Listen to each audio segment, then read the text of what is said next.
Hi, my name is Sachin Takmare and you are welcome to the 20th video of this series.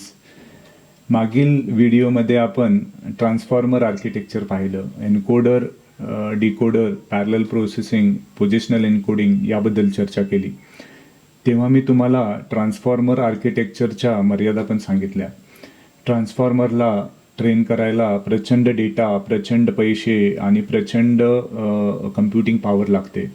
मग फक्त Google, Microsoft, open AI यासारख्या मोठ्या कंपन्याच हे करू शकतात का?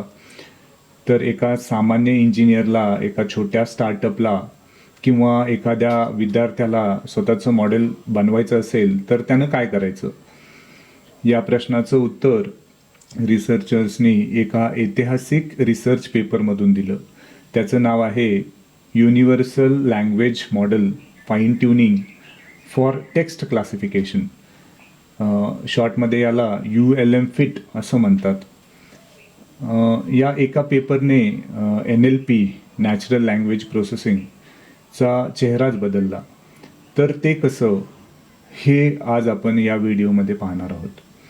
इमॅजिन करा, तुम्ही शाळेत आहात, 10वीत शिकत आहात. गणित, विज्ञान, भाषा सगळ्या विषयांचं तुम्ही खूप अभ्यास केला आहे. तुमचं सगळं नॉलेज आता तुमच्या डोक्यात आहे. नंतर तुम्ही 11वीत जाता. नवीन कॉलेज, नवीन विषय, नवीन सिलेबस. आता तुमच्यासमोर 2 ऑप्शन आहेत. पहिला ऑप्शन, तुम्हाला सांगितलं जातं की तुम्ही 10वीपर्यंत जे काही शिकला आहात ते सर्व विसरा आणि पुन्हा शून्यापासून सुरुवात करा. विचार करा किती वेळ लागेल, किती मेहनत लागेल आणि किती एनर्जी वेस्ट होईल. आणि दुसरा ऑप्शन म्हणजे, आणि आता दुसरी सिच्युएशन इमॅजिन करा.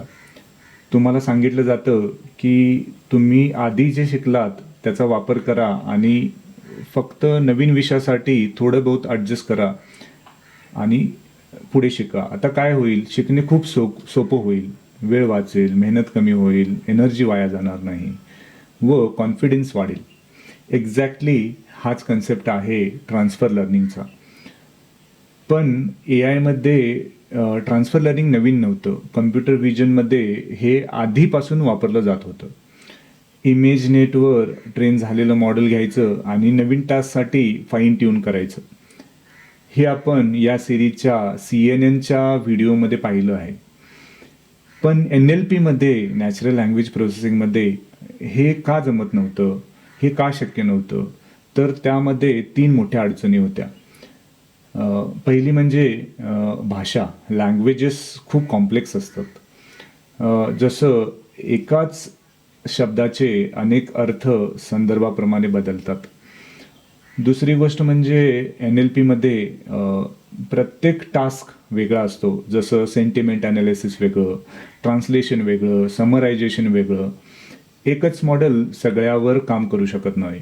आणि तिसरं, NLPमध्ये ट्रेनिंग डेटा खूप प्रमाणात उपलब्ध नसतो.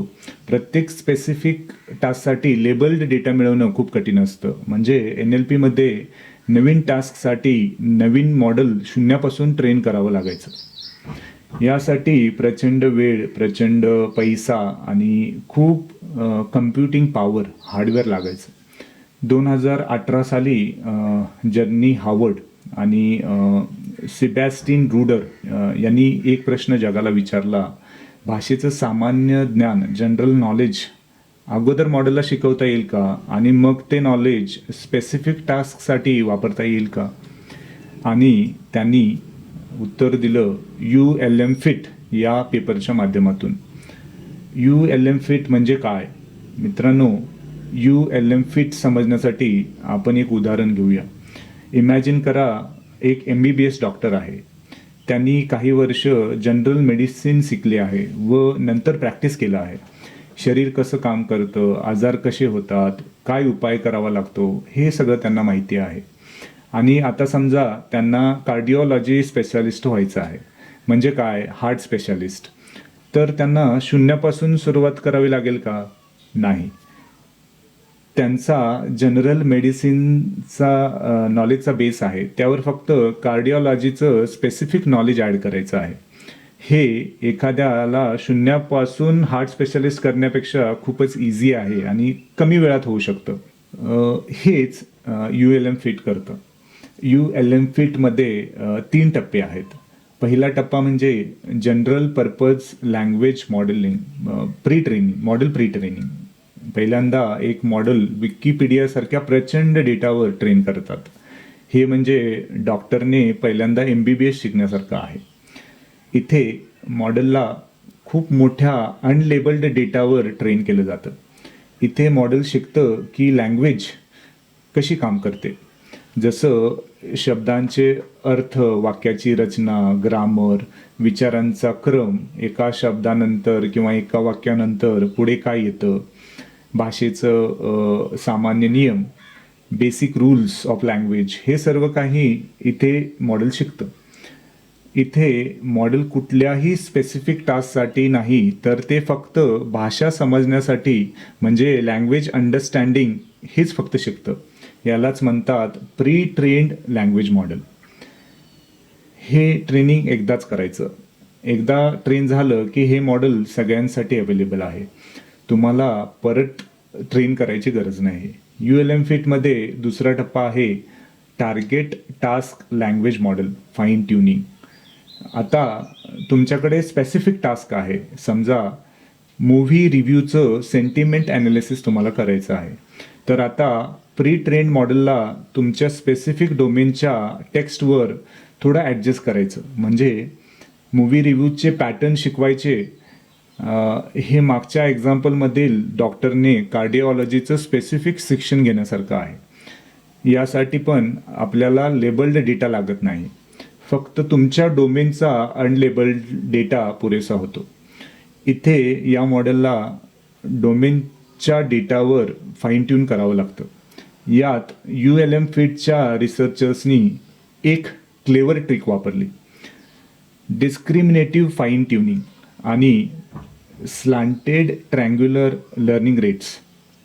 हे थोडं टेक्निकल आहे, पण आपण एक्झाम्पलमधून समजून घेऊ.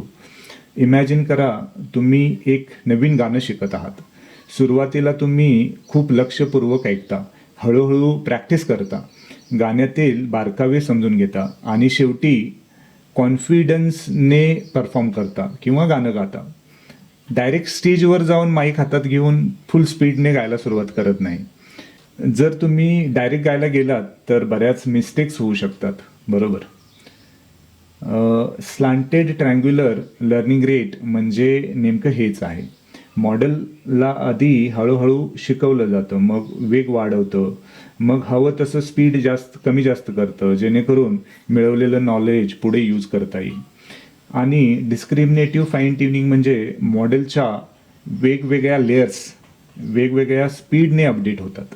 खालच्या लेयर्समध्ये बेसिक भाषेचं नॉलेज असतं, ते प्रिझर्व करायचं आणि वरच्या लेअरमध्ये स्पेसिफिक टास्कचं नॉलेज असतं, ते जास्त वेगाने अपडेट करायचं.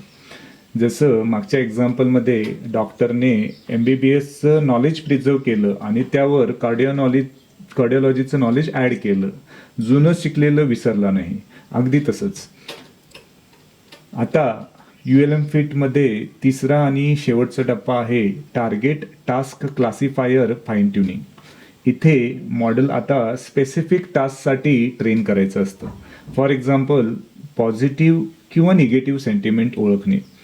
यासाठी खूपच कमी प्रमाणात लेबल्ड डेटा लागतो, कारण मॉडेलला आधीच भाषा समजलेली असते. आता फक्त सेंटिमेंट पॉझिटिव्ह आहे की निगेटिव्ह आहे हेच फक्त शिकवायचं असतं.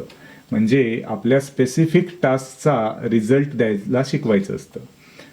जसं आपल्या एक्झाम्पलमध्ये डॉक्टर आता स्पेसिफिक पेशंट म्हणजे ज्यांना हार्ट रिलेटेड प्रॉब्लेम आहेत ते पेशंटच फक्त पाहतील व हळूहळू ते डॉक्टर एक्सपर्ट होतील.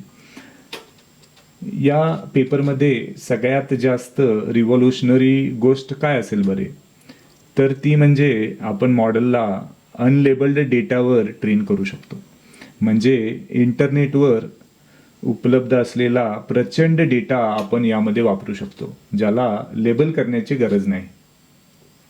तो सगळा डेटा आपण लर्निंगसाठी किंवा ट्रेनिंगसाठी मॉडेलला देऊ शकतो.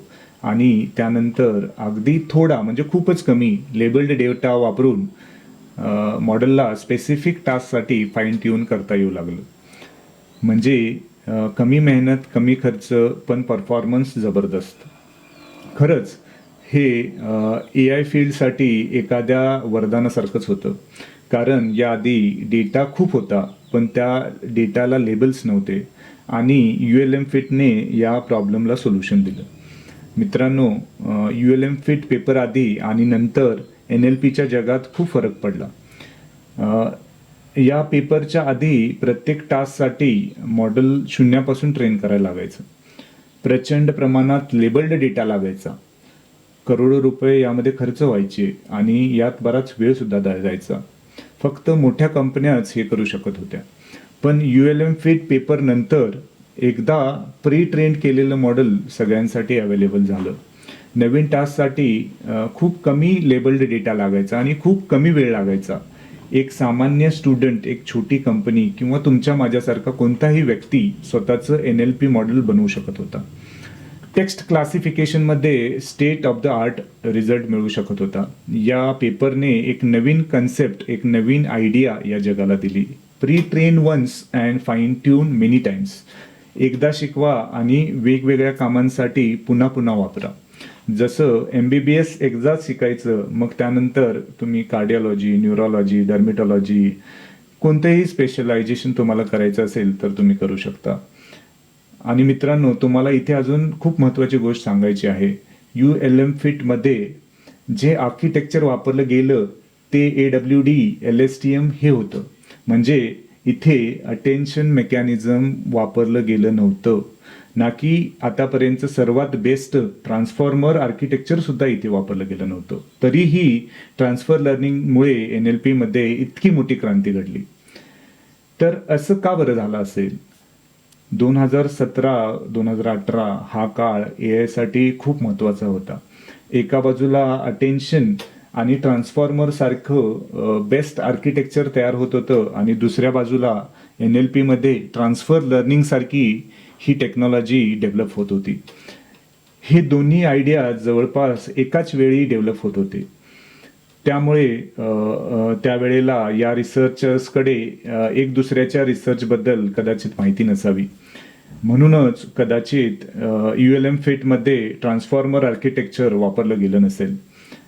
तरीही त्यांनी अमेझिंग रिझल्ट्स मिळवले.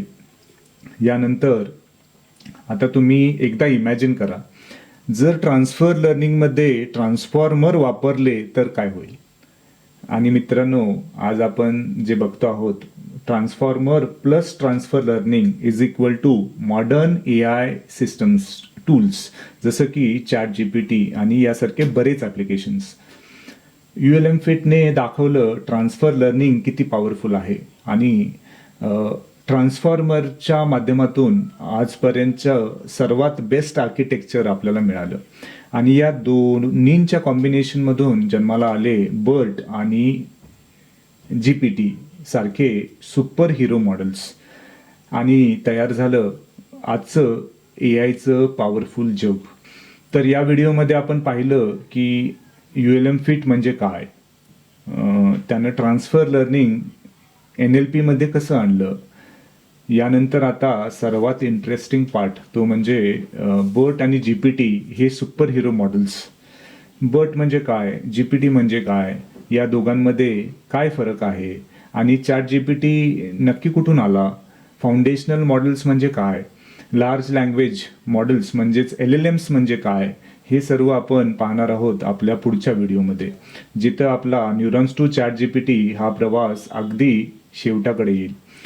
आजचा हा ULM फिटचा व्हिडिओ तुम्हाला कसा वाटला कमेंटमध्ये नक्की सांगा. तुमच्या काही शंका असतील तर नक्की विचारा. मित्रांनो, या storytelling series neurons to ChatGPT, न्यूरॉन्सपासून ते ChatGPT पर्यंतचा प्रवास, या प्रवासामध्ये आता आपण एकदम शेवटाकडे आलो आहोत. उरलेला हा प्रवास माझ्यासोबत कंटिन्यू करायचा असेल तर फॉलो करा, सबस्क्राईब करा आणि तुमच्या त्या मित्रांसोबत शेअर करा ज्यांना AI शिकण्यात इंटरेस्ट आहे. पुन्हा भेटूया याच सिरीजच्या पुढच्या व्हिडिओमध्ये. Thank you for watching this video. Bye.